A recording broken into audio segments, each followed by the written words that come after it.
Hey guys, and welcome back to Ultra Game World. And today we are looking at the Steam Deck.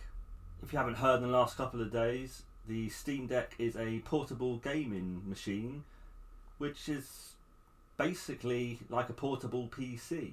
It's by Valve, which obviously owns Steam, and they have like their Steam library, which obviously will be accessible from within Steam Deck. So obviously they're trying to do that ecosystem. They're trying to integrate that sort of Steam into the ecosystem of the Steam Deck.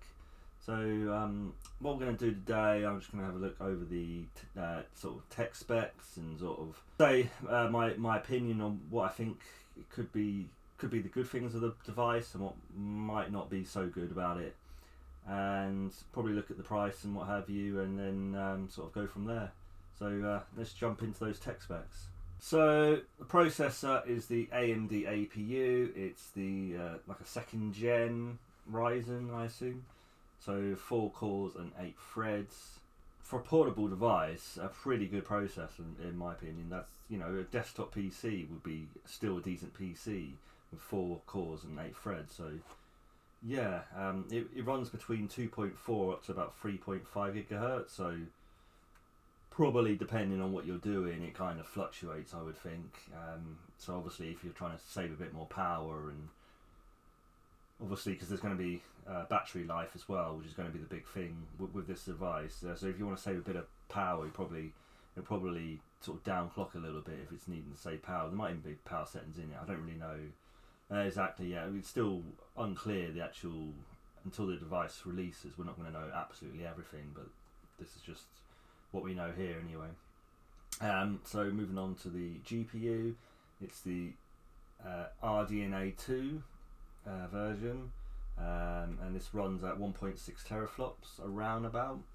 So you know, that's still a pretty good GPU. So especially for an integrated GPU, I mean that's probably better than a 3400G for an integrated GPU. It might be sort of around the same performance. I think you will get a little bit more performance out of that actually. Especially as the biggest thing, which I think sort of the biggest plus anyway of this device, is the 16 gigabytes of DP DDR5 RAM. Now, basically we've not seen DDR5 anywhere, whether it's a desktop or laptop currently. So to actually have that, that's going to be really good. That's dual channel running at about 5500 megahertz, which is just blisteringly fast RAM. So that's going to be the massive positive. Moving on to something which I think is maybe a little bit of a negative for the device. You're going to have 3 storage options. One which is the 64 gigabyte eMMC. 64 gigabytes, very, very small by today's standards. I mean, let's take the fact that Red Dead Redemption 2 is 150 gigabytes on its own. You know, you might not even be able to install a game on there with 64 gigabytes. So the base model I'm not really that happy with. Personally, I think 64 gigabytes just isn't usable nowadays. But however, there is an SD card storage which you can actually add an SD card to it. So in theory, maybe if you've got like a 512 gigabyte SD card as well, that would help. But the other 2 options I think are a little bit more viable. So you have the 256 gigabyte NVMe SSD, which is the Gen 3 times 4, and then you also have a 512 gigabyte NVMe, which is again the Gen 3 times 4. So I think those 2 options are good. Obviously you have to pay quite a big premium extra for those devices. I'll probably talk at the end of the exact prices here, but I'm like I said, I'm sure a lot of you have already read about this before and sort of seen other videos, so probably a lot of you do know the sort of prices and for the different specs. So let's move on to the display now. We have a 1280 by 800 pixel display in the 16 by 10 resolution aspect ratio, shall I say. So it's an IPS LCD, which is very nice. It's touchscreen, which again is really good. 60 Hz and only 7 inches, but I think the small screen will actually play a good advantage to the device because you don't have to go to like 1080p. It's only 720p resolution, so you'll obviously be able to get better graphical performance by putting it into 720p than you would if you had a bigger screen, which then required 1080p. So it's kind of working in its advantage by having a smaller screen, I think. And we've seen in the past like some of these portable gaming PCs, and they've gone for like, I don't know, like something ridiculous, like 1600 bloody p or something. I don't know, something ridiculous in terms of the resolution, which is like even above like 1440p, which even 1440p on a sort of 27 inch is perfectly fine. So why you would have that on a portable device, I don't know. So I think they've certainly chosen a good good screen there, and I think that's another big positive of the device. It's got Bluetooth and Wi-Fi. The Wi-Fi isn't actually Wi-Fi 6, so a little bit disappointing, but like I say, the Wi-Fi probably isn't the biggest thing here. I think most of the games you actually have to run locally anyway, although there was some kind of talk about potentially they might be able to stream some of the games or something, but I don't really know the exact in and outs of that. But I think most of the games are going to be run locally off either the SD card or your storage inbuilt. I need to go back to the storage actually before I go. I need to say that the storage from your device, apart from the SD card, isn't actually going to be expandable. So whichever storage you choose, whether it be the 64GB, 256GB, or the 512GB, you will have to stick with that, and you can't actually use or upgrade it, unfortunately. So that's a bit of an issue there. So moving on to the battery now, it's a 40 watt-hour battery. They say about 2 to 8 hours of battery life, but I think they were saying most of the time if you're running a sort of fairly intensive game, it's about 4 hours. And obviously if you're like doing like web browsing or very light work, you might be able to get 8 hours. You might be able to get 8 hours out of it.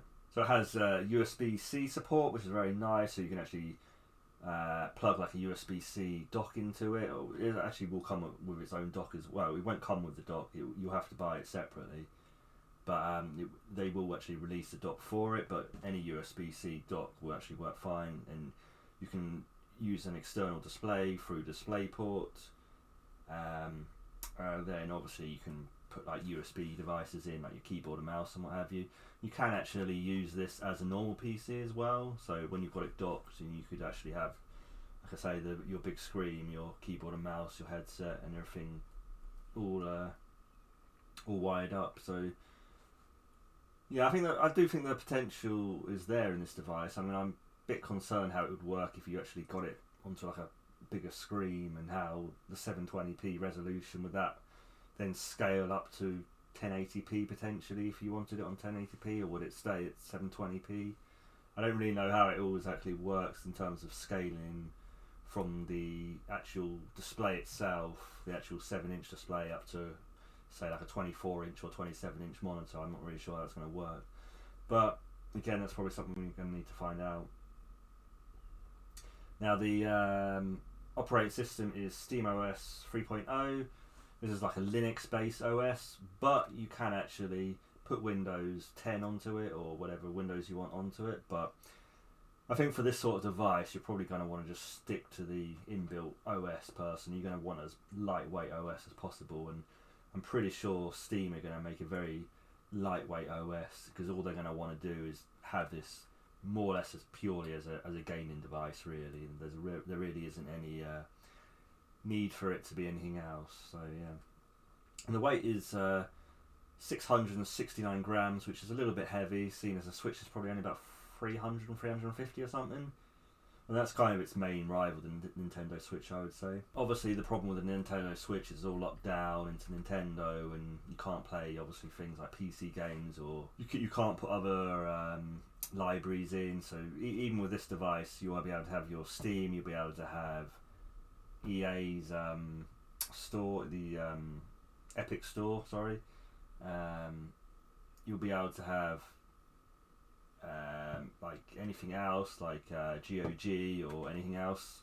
any other game library you want to put onto there. It's basically, like I say, going to be fully fledged PC within a very mini device. So it's an exciting device, I think. Let's just look at the prices here for the different models. 64GB. This is actually UK prices though. It's £349, which I think is a good entry level price. The 256GB version is £459, so it's only about £100 more. So I think that's probably it's probably the one I'd want to get if I was going to get this. And then £569 for the 512GB version, and you'll kind of get exclusive things with each version that you get. If you get the more premium versions, you'll get a little bit more. I do think the 512 would be probably, if you could afford it, the one to get. Obviously you want to get as much storage as possible. I'm still a little bit concerned even at 512GB, you're gonna, especially with PC games, I feel like you're gonna maybe get like 5 games at most on there, and then you're gonna have to sort of jiggle them around and uninstall one and install the other and what have you. And I suppose most people are probably only going to have about 4 to 5 games that they're going to rotate at a time, so it's probably not too much of an issue. But it depends. Again, it depends sort of potentially if the SD card can get 512GB or even potentially 1TB, then obviously using that extra expansion could be really handy to have, and that might be a bit of a game changer, I think. This did go on like a pre-order on the 16th, which was yesterday, or when I filmed this it was yesterday anyway. I mean, I haven't actually pre-ordered it, but I'm sure a lot of people have. It does look a very interesting device, and I do think the Switch is kind of the big sort of opposition here, and obviously they've seen what Nintendo kind of haven't really sort of branched out in terms of, you know, supporting more platforms, and people have kind of called out for this sort of like portable sort of device which could maybe potentially have things like even emulators on or things like that, or have like basically have the full functionality of a fully fledged PC but within a smaller device. I do think there is a calling for this sort of device, and I do think it will be fairly popular. It doesn't actually release till December of this year, 2021, so we'll have a bit of a wait, unfortunately. It's about 6, well, no, it's probably about 5 month wait, sorry, at the moment. Let's just sort of talk about my views on it overall. I think, as I was saying there, I do think it looks a good device. I mean, one of my problems would be the actual device itself does look quite good, and I think you could actually use it perfectly fine as a portable gaming device. I kind of have an issue of where does it fit in terms of it's not upgradable, so it's not really like a PC. I mean, for me personally, I don't know whether it appealed to me, because certainly at the moment with the whole work from home and the whole sort of coronavirus and everything sort of going around, I don't really see how the portable side of it is really that needed, but I'm sure there is a lot more people who probably would need the portable side, and having potentially, you know, having a portable PC for like £350 or $399 if you're in US, I can see how that would be appealing to some people, and especially if you do travel a lot, then that would be really good. I mean, like I said, some of the downsides I think is going to be storage. It's going to be a big problem, and I certainly think battery life's going to be a bit of a problem there, especially if you can't get to an outlet. Then, you know, like 4 or 5 hours isn't. I mean, 4 or 5 hours is a fair amount of time, but it depends if that's your only device, and you know you're travelling a fairly long distance, and you're not guaranteed a power outlet for like a day or something. Then it's going to be pretty disappointing on that sort of range of battery. But again, it all depends how you're using this device. I wouldn't think much people, like I say, are going like big journeys or going away for a long time or what have you. So I think most people probably will be near a power outlet, so I don't really see that battery life sort of being an issue. It all depends whether you want a portable PC or not.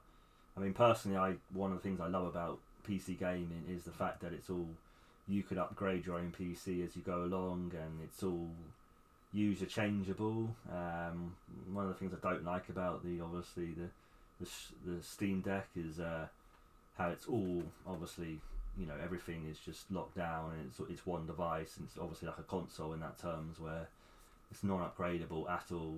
So apart from maybe putting an SD card in, that's literally all you can do. That's one of the downsides, but I can certainly see it being a popular device and selling well. Time will tell ultimately, won't it? I think it will sell well. I am a bit concerned, again, hardware wise, will it hold up for a year or two? You know, really, especially like with consoles, they've got to kind of hold up for like 4 or 5 years really to make it worthwhile for people to purchase them. Kind of feel that this device isn't going to really hold up for that long a period personally, but it kind of feels like it might be able to play AAA titles like right now, but I certainly feel like within a year's time it's probably going to be a little bit weak in terms of actually being able to play those AAA titles. So I don't know, I've got my concerns, but I can see the positives as well. But I can certainly see the negatives. It all depends. Again, really, we need to see it. We need to actually have it released and actually have it within the hands of people to actually really get a good gauge of whether it is a good device and whether it is going to change potentially PC gaming. Whether it is one of those devices that, you know, Valve have released before and it kind of all fizzles away and no one uses it. But I don't feel this one's going to be like that.